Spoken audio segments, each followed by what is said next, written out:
썸 탈 때나 연애 초기에 상대방의 달콤한 말 한마디나 카톡 빈도에 속지 말자. 오히려 상대의 마음을 확인할 수 있는 더 확실한 증거는요, 시간, 에너지, 행동의 일치, 이 3박자가 더 중요해요.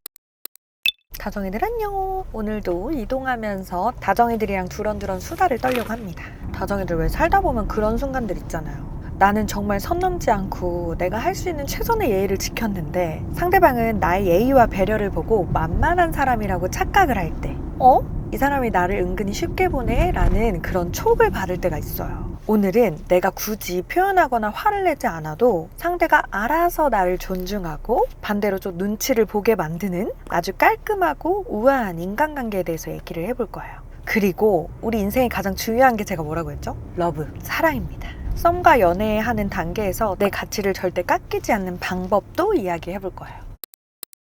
그런데 우리가 먼저 알아야 할 게 있어요.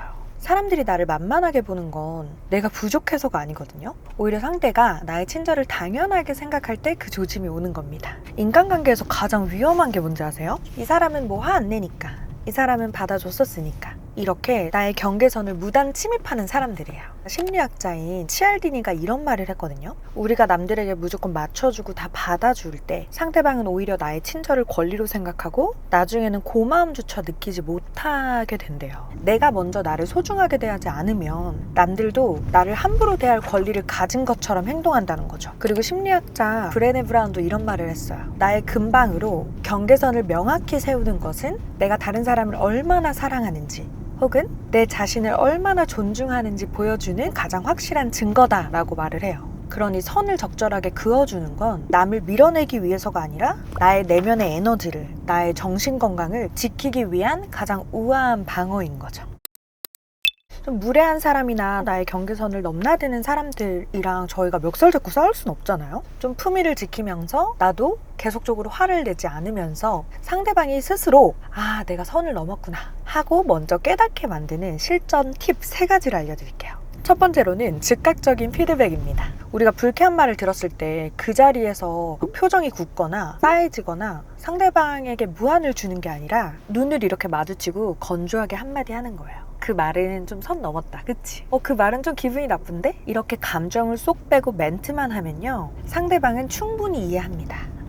기분이 나쁘구나, 내가 장난삼아 이야기했는데 기분이 나쁘구나, 내가 선 넘었구나 라고 생각을 하게 됩니다. 두 번째는 내 시간과 에너지를 리밸런싱 하는 거예요. 나를 만만하게 보는 사람들일수록 내가 언제든 연락을 주고받을 수 있고 언제든 만날 수 있는 사람이라고 생각을 하거든요. 그 착각을 깨줘야 합니다. 연락에 답장하는 속도를 조금씩 늦추고, 그리고 내가 내 일정으로 인해서 거절하는 것에 대한 죄책감을 가지지 않는 것. 상대방의 약속을 깨는 게 아니라 새로운 약속을 충분히 심사숙고하고 잡는 거죠. 그러면서 내 에너지가 가장 소중하다는 걸 나 스스로가 알아야 돼요.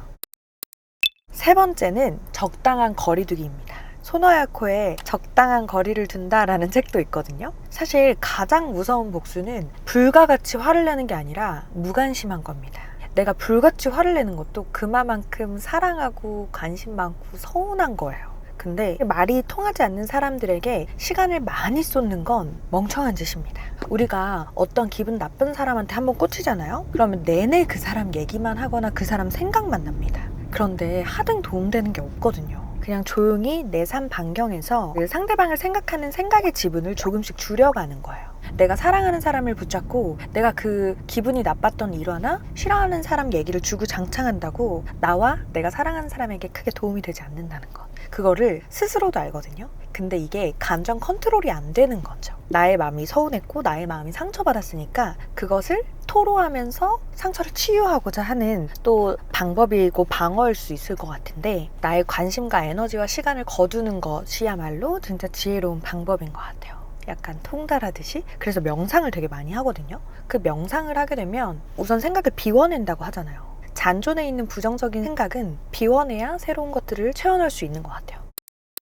이렇게 마인드 컨트롤 하지만 우리는 매번 누군가에게 상처받고요. 저 역시 그렇고요. 특히 저는 결혼을 했지만 연애할 때도 굉장히 큰 감정 소모들이 일어났었어요. 연애나 인간관계에서 에너지가 뺏기고 닿는 이유가 뭘까요? 내 온통 초점이 저 사람이 나를 어떻게 생각할까? 상대방의 생각을 읽으려고 한다는 점에서 오거든요. 왜 내 마음을 몰라줄까? 이것도 상대방의 생각을 내가 읽어보려고 노력하는 거예요. 그런데 상대방의 생각을 읽을 시간에 내가 내 마음을 읽고 책 한 페이지라도 더 읽는 게 훨씬 좋다. 그렇게 내 커리어를 다지고 내 안에 에너지 탱크를 채워넣는 일. 그렇게 에너지 탱크를 채워야 여러분 사랑을 나눌 에너지가 생깁니다. 그래서 내 사랑도 지키고 나 자신도 잃지 않는 연애 법칙을 또 정리를 해봤어요. 저는 결혼했지만 저희 남편이랑의 관계에서도 이 법칙을 계속 생각하고 기억하거든요. 첫 번째, 많은 다정이들이 고민 상담을 할 때 연락 문제로 고민 상담을 많이 하더라고요. 근데 썸 탈 때나 연애 초기에 상대방의 달콤한 말 한마디나 카톡 빈도에 속지 말자. 오히려 상대의 마음을 확인할 수 있는 더 확실한 증거는요, 상대가 나를 위해 쓰는 시간, 에너지, 행동의 일치. 시간, 에너지, 행동의 일치. 이 세 가지 삼박자가 더 중요해요. 이 세 가지만 냉정하게 바라보는 거죠. 나에게 시간을 쓸 수 있는 사람인지, 말한 것과 행동이 일치하는지, 에너지를 나에게 충분히 쓰는지. 그리고 이제 연애를 시작하고 관계를 쌓아가고 신뢰를 쌓아가는 초기에는요, 내 삶의 1순위를 상대에게 절대 통째로 갖다 바치지 않는다. 저는 이 원칙을 연애할 때도 내내 지켰습니다. 내 일상과 목표를 지켜내면서 나의 감정과 내 삶의 주권을 절대 뺏기지 않았어요. 저는 이별했을 때도 제 삶이 무너지는 건 용납할 수 없었거든요. 아침에 똑같이 출근하고 또 즐겁게 일을 하고 퇴근해서 엉엉 울더라도 절대 내 일상을 뺏기지 않았습니다. 그 슬픈 감정으로. 그럼 이별 따위에 지는 거예요. 그리고 세 번째, 갈등 상황인데요. 저는 남편이랑도 의견이 안 맞는 상황이 있거든요. 갈등 상황은 가족들끼리도 있을 수 있고 연인끼리도 있을 수 있고 부부끼리도 있을 수 있고 친구들 사이에서도 있을 수 있어요. 근데 갈등 상황에서는 서운한 감정을 와다다다 쏟아내지 않고 진정되면 내일 얘기하자. 자고 일어나서 얘기하자. 그렇게 뭔가 나의 감정이 확 올라있을 때 상대방과 팍 붙지 않고 거리를 두면서 찬바람도 쐬고 물도 맞으면서 나의 감정을 다스릴 필요가 있는 거죠. 그래서 스마트폰으로 누군가 다투고 있으면 진정되면 얘기하자라고 스마트폰을 멀리 두고 템포를 훅 낮추는 게 필요해요.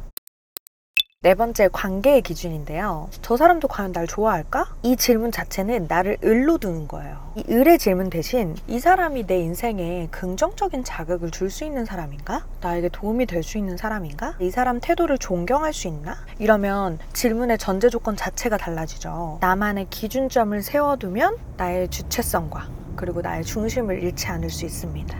내가 내 삶에 대단한 팬 혹은 편이 되어주면 연애든 일이든 모든 게 내 중심적으로 아주 기분 좋게 흘러갈 겁니다.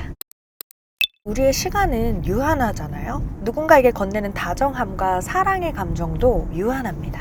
정말 나를 아껴주고 존중하는 사람들한테만 써도 모자란 귀한 감정이거든요. 저는 다정이들이 남의 마음을 얻느라 내 마음을 함부로 다루지 않았으면 좋겠어요.